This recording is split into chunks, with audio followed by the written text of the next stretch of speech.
Hello YouTube, it is your boy B3, back with another kicking graphic novel review. Today we are reviewing Superman Blue, Volume 1. Quick read-up of the back of the book, the story that changed Superman as never before, collected for the very first time. The Man of Steel has been through many unexpected transformations in his time, but no change was ever as shocking as this. Clark Kent is newly married to the love of his life, Lois Lane, but something strange is happening to his secret identity.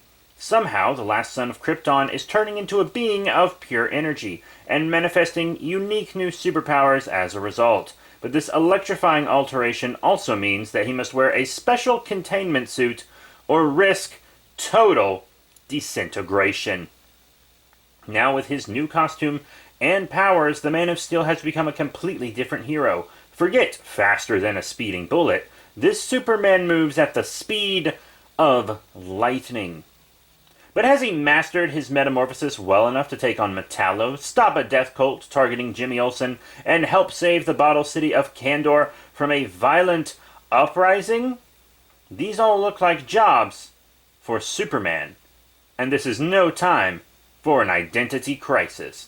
The classic 90s saga of Superman Blue is reborn in this all-new comprehensive trade paperback edition, collecting Superman number 122 through 125, Action Comics 732 through 734, The Adventures of Superman 545 through 547, Superman the Man of Steel 67 through 69, and Superman Annual number 9, the first of 4 volumes featuring some of comics' greatest talents, including Dan Jurgens, Ron Frenz, Carl Kessel, Stuart Immonen, Scott Eaton, sorry if I'm butchering these names, Dave Micheline, Tom Grummett, Louise Simonson, John Boganov, Sean Chin, and many more. Sean Chin, I'm dumb. But yeah, that's the back of the book for Superman Blue. Pretty cool. Dan Jurgens is, one of the greats, I'd probably say. I believe is he still writing? I don't remember. Yeah, I think he is. I say that as if the 90s was forever ago. Yeah. But yeah, I read this. Not sure I'm going to read the next 3, because I didn't think this was very good. It's pretty dated. I really like the art throughout. I think it's pretty good art. And I really actually like this power set and costume. I think they're pretty cool.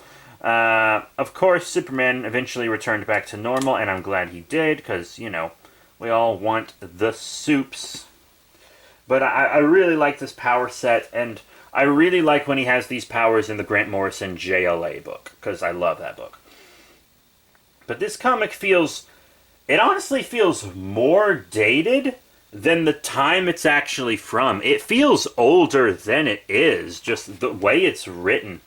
Most comics in this time were off. Well, I don't know about most, but many of the comics during this time, yeah, let's say most actually, were doing the thing where characters are giving this very unnatural exposition that describes the very thing we see them doing, and most of the time we don't need to read what they're doing because we can visually see it, and I'm glad comics have moved past that. That makes me very happy, and, you know, it's got some of that narration stuff that I'm not great with, but it's cool seeing the powers and the art and stuff, and the stories were fun. Like, in the Bottle City of Kandor, there's, this guy, they call him Scorn, and he gets free of the Bottle City, and he's not a bad guy, but he kind of looks like a monster, because he's an alien, and humans are prejudiced, of course, and he doesn't speak any Earth language, so he can't really talk or anything, so he gets into some conflicts with Superman, and people always assume he's doing bad stuff, even though he's actually trying to stop criminals because he's inspired by Superman, and seems to have some kind of weird connection to Superman that wasn't explained in the volume. It's I guess, hopefully it's explained later, but when Superman actually goes into the Bottle City of Kandor and is absent, Scorn actually puts on a Superman costume and fights crime. And it was really cool. I liked Scorn. He makes this... He gets in, like, not like a romantic relationship, but he forms this relationship with a blind girl that he saved from a kidnapping. It's pretty cool. Atomic Skull is in this book. I think Atomic Skull is a very underrated villain. However, the version of the Atomic Skull in this book, design-wise, I love him. The purple and the green. Ooh. That's one of my favorite color combinations because it looks so toxic, you know. And, you know, I prefer Atomic Skull designs that are actually a skull. I think the one in, was it Young Justice? I think that Atomic Skull wasn't a skull, and was there an Atomic Skull in one of the animated movies that didn't have a skull either? He looked more like a zombie. I don't know. I don't like that. But this Atomic Skull thinks he's a hero from an old TV serial, and it just feels so stupid, to be completely honest. It really does. It feels dumb, but Superman's energy manipulating powers really helped him out. He eventually comes to figure out how to use them better as the story goes along. He also comes into conflict with Metallo, and Metallo has this ability in this book, which is really cool, and I love it, to fuse himself with other metal and make all these cool weapons and bodies. It's a really dope ability. He like fuses with a battleship at one point. At one point, I think he fuses with an entire factory. He fuses with a Ferris wheel and rolls around. That was so comic books. Oh my god. And there's also this fun, heartfelt conversation that Superman has with the Ray about their powers, because his powers are very similar to the Ray. The Ray's a cool character. I actually really like the Ray. I was very excited when he was going to be in the JLA book from 2016. Was it 2016 or 2017? That...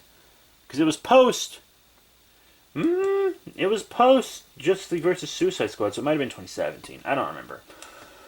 I need to finish reviewing those, because I have that whole run except the last book. But yeah, Superman, of course, fights and bests Metallo. You know, this... which was cool. He fought Metallo multiple times in this.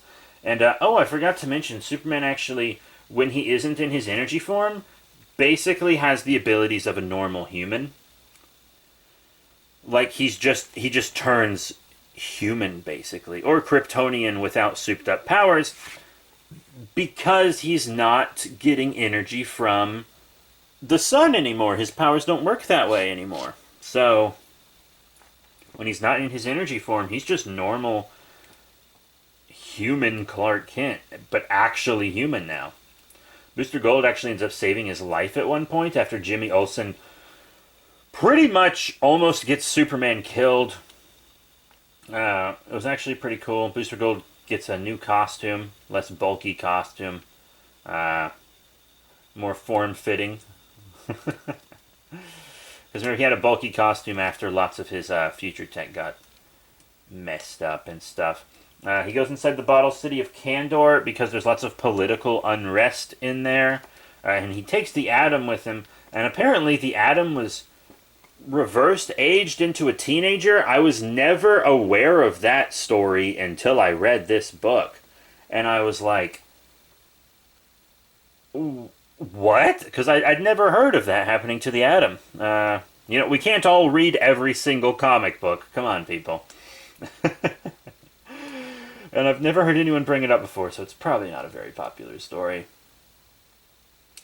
But yeah, so the Atom was a lot less effective than he normally would have been, because when he was de-aged, he also lost years of, like, experience and memory and stuff, which was very interesting. They team up with this woman who, spoiler alert, turns out to be the villain that imprisoned the Bottle City of Kandor in the first place. And there's this cool energy-manipulating alien, techno-alien in there, and they have to fight Talos. Talos? I got that Ray Harryhausen pronunciation in my head. But they end up having to fight him. They beat him pretty easily, to be completely honest. But, you know, it's whatever. The Kandor arc wasn't my favorite, to be completely honest. And then there's another really weird story about this cult that's trying to get a powerful amulet, and a woman in another country, in that cult's country, left it to Jimmy Olsen in her will. And it's like, why did she do that? And we later find out that she does it because her husband, the leader of the cult, would have gotten it if she didn't leave it to someone that she found trustworthy, but she didn't trust anyone in her country because any one of them could have been a cult member. So she left it to Jimmy Olsen, a random guy she saw on television. It's such a stupid, forced way to get Superman involved in something he never would have even known about. Like, just write that it's happening in Metropolis, and even having Superman just stumble on it in Metropolis would have been better. Or maybe he goes to that country to help with a natural disaster or something, and the cult's like behind it because they were trying to pull a distraction to get the amulet. Just the way it was set up was so stupid. It was like a comic from 30 years prior. It was insane. So that story was pretty stupid, but I actually liked all the other stories in this book. I thought they were good stories. I just don't think the writing for them is particularly great, to be completely honest. But the art's great throughout. I really love the art. I love this style. 90s art I'm a big fan of. But once again, just the writing style wasn't great. It just really wasn't. But there's like a lot of stuff that has to be, covered in the next volume and whatnot. But I probably won't get them. As much as I really think that Superman looks cool with these powers, and as much as I think they're very interesting superpowers, I just wasn't super into this book. Beyond the art and the concepts, it's not very good. And I know the art and the concepts is like most of it. It's really just the writing I don't like, and the stupid story with Jimmy Olsen inheriting the amulet. There was cool stuff in that story, because like Clark Kent couldn't have Superman show up, because they would basically all figure out his secret identity. Lois knows, and stuff, but, that's fine. But if Superman showed up and stuff, so that's actually him as a depowered Clark that has to save them, and he's kind of badass. It was actually pretty dope. But also there was this lawyer character they hired in that one, because Jimmy and Bibbo killed someone who was wearing Jimmy Olsen's face and trying to kill them. They killed a cultist assassin who was trying to replace him. And it was insane. And then they pick up the body and take it to Professor Hamilton, and it's like the legal ramifications of it were so insane that they just had a lawyer with them, and I was like, lawyer's not going to get you out of that if you openly admit to it, bub. Also, you killed someone. Not only did you kill them, but also you moved the body around and like hid it and stuff. And you told all your friends about it. Come on. So they hired this obnoxious lawyer character who was supposed to be like the opposite of Bibbo. God, he was so annoying. I could not take it. But yeah, I hated the Jimmy Olsen story. The other stories were good. I just didn't like the writing style, and the art was dope. So that is it. Thank you all very much for your support. Remember to rate, comment, and subscribe. Check out all the cool links in the description below. Facebook, Twitter, etc. I got a few reviews coming up. Invincible Compendium 2. I haven't watched the show, but it's maybe the best comic of all time.